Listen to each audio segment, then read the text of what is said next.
കറി വെക്കാൻ ഒന്നുമില്ല. അങ്ങനെ ആലോചിച്ചുകൊണ്ടിരുന്നപ്പോൾ നമ്മുടെ നാസറിച്ച വന്നു മീനും കൊണ്ട്.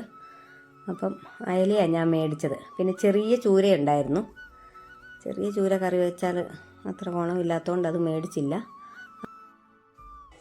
നാസറിച്ചയുടെ കയ്യിൽ നിന്ന് മേടിച്ചുകൊണ്ട് വന്ന അയല ഇവിടെ കറി അടുപ്പത്തുണ്ട്. ഇതിൻ്റെ റെസിപ്പിയൊക്കെ ഇട്ടിട്ടുണ്ട്, അതുകൊണ്ട് എപ്പോഴും ഇട്ട് മടുപ്പിക്കുന്നില്ല. അപ്പോൾ അത് അടുപ്പയിലോട്ട് വേകട്ടെ. നമുക്ക് ഇച്ചിരി കാന്താരി പറിച്ചുകൊണ്ട് വരാം. നമുക്ക് ഈ കാന്താരിയിൽ നിന്ന് 2 കാന്താരി പറിച്ച് ഞരമ്പം മെഴുക്കുവരട്ടിക്ക് അരിഞ്ഞിടാം. കണ്ടോ, നല്ല രസമില്ലേ കാണാൻ? നല്ല പച്ചമുളകിൻ്റെ വലിപ്പമുണ്ട്. ഇതാ നിറച്ചും പിടിച്ചിട്ടുണ്ട്. ഞാൻ ഇതിൻ്റെ ചുവട്ടിൽ മീൻതറിയൊക്കെ കുഴിച്ചിടും, മീൻ വെട്ടുന്നതിൻ്റെ. അതുകൊണ്ട് നല്ലപോലെ പിടിച്ചിട്ടുണ്ട്. ഇത് കണ്ടോ, ഇത് വേറെ ഒരു ഇനം കാന്താരിയാണേ. നല്ല എരിവൊക്കെയുള്ള കാന്താരിയാണ്. ഇത് തൈ ഞാൻ പാകി മഴക്കാലത്തിന് മുമ്പേ നട്ടതാണ്. പക്ഷേ അന്നേരം എല്ലാം വലിയ മഴയായിട്ട് ഞാൻ ഓർത്താ ഇത് പോകുമെന്ന്. ഇതിനും ഇതേപോലെ മീൻതലയൊക്കെ കുഴിച്ചിടും. പിന്നെ കുറച്ച് പച്ചച്ചാണകമൊക്കെ ഇട്ടിട്ടുണ്ട്. ഇത് കണ്ടോ, നിറച്ചും പിടിച്ചിട്ടുണ്ട്. ഇതിലെല്ലാം ഉണ്ട് മുളക്. ഉണ്ടോ, നല്ല എരിവും ഉണ്ട്. നല്ല കാന്താരി നിറച്ചുമായിട്ടുണ്ട്.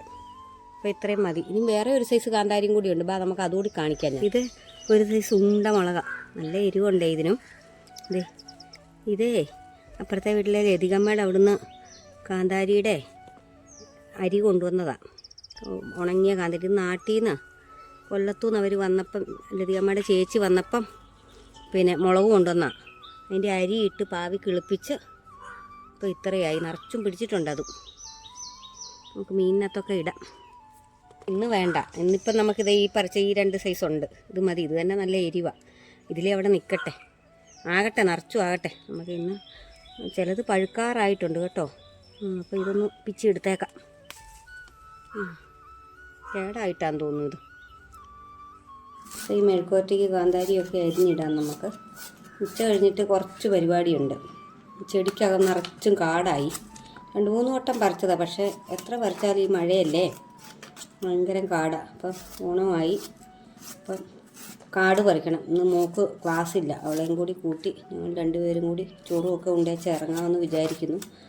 മഴയൊന്നുമില്ല. രാവിലെ ഒരു ചെറിയ മഴക്കാറും മഴയൊക്കെ ഒന്ന് ചാറി. ഇപ്പം വെയിലാണ്.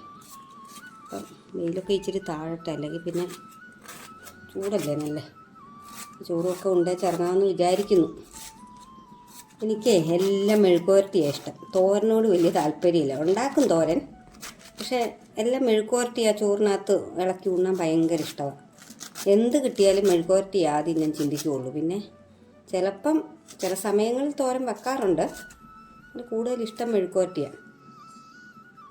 കാന്താരി നല്ല എരിവുണ്ട്, മണം വരുന്നുണ്ട് അരിയുമ്പോഴേ. എല്ലാം ഓരോന്നിടാം. വെള്ളയും പച്ചയും. ഇത് നല്ല ഇനം കാന്താരിയാണ്. കണ്ടില്ലേ, നല്ല എരിയുണ്ടേ. പച്ചമുളക് പോലെ ഇച്ചിരി കൂടിയൊക്കെ മുഴുക്കും. ഇതിപ്പോൾ അത്രയും ആയിട്ടില്ല, മൂത്തില്ല. എന്തായാലും നല്ല എരിവുമാണം വരുന്നുണ്ട്. ഇത് വേറെ ഒരു സൈസ് ഉണ്ട്. ഇതൊന്നും അത്ര എരിവില്ലെന്ന് തോന്നുന്നു. കോത്തിയെല്ലാം ചട്ടിയിലാക്കിയിട്ടുണ്ട്. ഇച്ചിരി ഉപ്പും വെളിച്ചെണ്ണയും ഒഴിച്ചിട്ടുണ്ട്. നമുക്കിത് അടച്ച് വെച്ച് വേവിക്കാം. അപ്പം മെഴുക്കുവരട്ടി ഇവിടെ ആയിട്ടുണ്ട്. മീൻ കറിയും റെഡിയായി.